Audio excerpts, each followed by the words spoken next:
brought to you by Nova शुद्ध घी। जब जब खाए दिल खुश हो जाए, सदियों का नोवा शुद्ध देसी घी, सपना स्वस्थ भारत का। I love घी। नरेश तो क्या कांग्रेस में उनको लिया जा सकता नहीं कोई मतलब नहीं अपने मन मुताबिक कोई क्वेश्चन बढ़ा नए जीत रहा नए नोमन वो क्या तेल हो गया नरेश तो क्या कांग्रेस में उनको लिया जा सकता नहीं कोई मतलब नहीं अपने मन मुताबिक कोई क्वेश्चन बढ़ा नए जीत रहा नए नोमन वो क्या तेल हो गया जहाँ किसने कितनी सहभागिता निभाई है उसका मूल्यांकन भी हम लोग करेंगे कि कौन से विधानसभा क्षेत्र से कौन से ब्लॉक में कौन से जिले के अंदर हम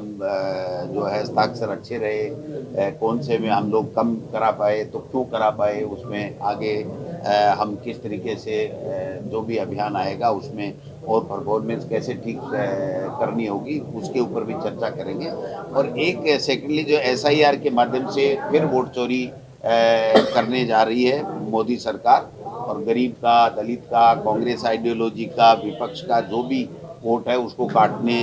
के लिए SIR के माध्यम से लाए हैं और नगर पालिका और पंचायत चुनाव में वो वोट चोरी करके और अपना दमखम भाजपा दिखाने चाह रही है। वैसे तो हिम्मत इनकी हो नहीं पा रही है चुनाव कराने की, तो उसके बारे में भी हम लोग SIR के बारे में भी एक प्रशिक्षण कार्यक्रम हमने आज रखा है जिससे समय का सदुपयोग हो सके और उसके माध्यम से हमारे जो 52,439 BLA जो बूथ बनी है उसके BLA हमने जो बनाए हैं उनके सबके हम लोग विधानसभा वाइज ऑब्जर्वर बना करके उनकी लिस्ट उनको ऑब्जर्वर्स को देंगे और वो ऑब्जर्वर्स जा करके वहाँ पर उनको प्रशिक्षण देंगे, उनके हस्ताक्षर कराएंगे और उनमें से कोई नॉन एक्टिव होगा तो उसका भी रिमार्क वो डाल करके लाएंगे जिससे उसको हम रिप्लेस कर सकें, क्योंकि हमारा मकसद एक ही है कि हर BLA हमारा जो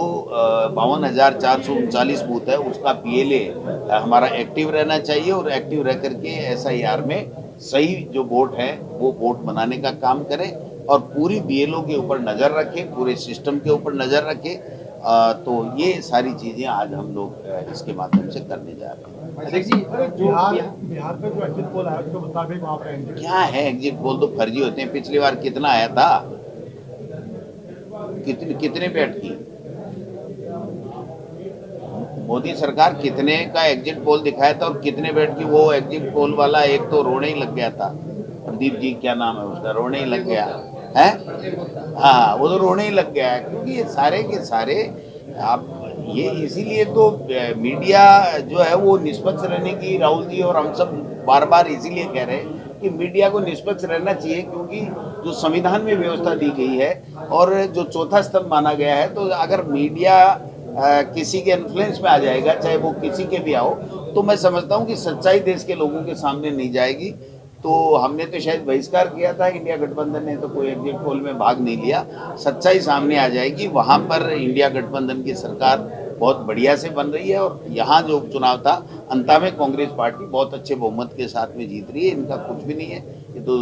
दुष्प्रचार करते रहते हैं, सत्ता का दुरुपयोग करते रहते हैं। आपने देखा होगा अंता में 3 बार तो पहले पुलिस को भेज दिया था 50 पुलिस वालों को, जहां हमारे लोग ठहरे हुए थे कार्यकर्ता और जो जिनकी ड्यूटी थी। फिर जिस दिन मैं गया उस दिन भी आ गए और जब पूछने पे बता ही नहीं पाए कि कौन लाया और किसके इशारे से आए। फिर मैंने जिला प्रशासन से भी बात की तो उन्होंने कहा हमारे संज्ञान में नहीं, किसी ने कह दिया होगा और ये चले गए होंगे, हम लोग माफ़ी चाहते हैं कि इस तरीके का नहीं होना चाहिए। तो आप समझ सकते हो कि किस प्रकार से वो दुरुपयोग सत्ता का करते हैं। तो ये सारी चीज़ें हम लोग देखते हैं, इसलिए इंडिया गठबंधन ही वहाँ पर चुनाव जीतेगा। बिहार में इनका कुछ भी नहीं बन रहा है। बीच में ये 5-4 दिन में हमने सूचनाएं एकत्रित की हैं जो मंडल स्तर के ऊपर भी कुछ लोगों ने कराए हैं, कुछ विधानसभा क्षेत्रों में काफ़ी अच्छा काम हुआ है, तो वो 4-1 लाख हो रहे हैं। तो हम 15 लाख फार्म जो है वो आज कलेक्ट करके और AICC को भिजवा रहे हैं। 14 तारीख बाद में इसका विश्लेषण कर लेंगे कि भाई किसने किस हिसाब से हमने ड्यूटी लगाई थी, उसने ड्यूटी लगाई, उसके बाद में जो हमारे पास में वॉर रूम को फीडबैक है कि वो कितने दिन गया,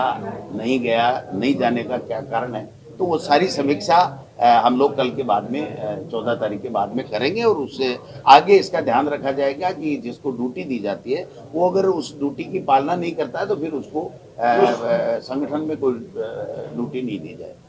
ये तो लड़ ही रहे थे ना, हम यही तो कह रहे हैं कि बीजेपी भी लड़ रही है, ब्यूरोक्रेसी भी लड़ रही है, दोनों हाथों से लूट रहे हैं इस प्रदेश को,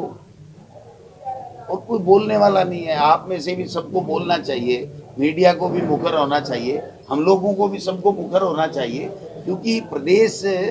किसी एक व्यक्ति की जागीर नहीं है, हम सबका है। और अगर यहाँ पर कोई लूट खसोट होती है, कोई बेईमानी होती है, कोई डाका हमारी संपदा पे पड़ता है, भ्रष्टाचार होता है, तो हम सबका दायित्व बनता है। और हम बार बार कहते ही रहे कि गुजरात मॉडल यही तो है कि यहाँ गुजरात के व्यापारी आए और मैं समझता हूँ कि अब तो हिस्सेदारी होने लगी प्रोजेक्टों में, कमीशन तो पीछे ही छूट गया इनका। और हो सकता है कोई ऊपर से टास्क दिया होगा और वो टास्क देने में विफल रहे होंगे तो बुला लिया होगा दिल्ली, और दिल्ली भी बुलाया, ठंडी जगह बुलाया। इसका मतलब यही है कि उनसे 100% जो टास्क दिया गया था वो टास्क उनसे पूरा नहीं हुआ। अब वो किसी व्यापारी का था, किसी प्रोजेक्ट का था या और कोई था, वो तो आ जाएगा धीरे।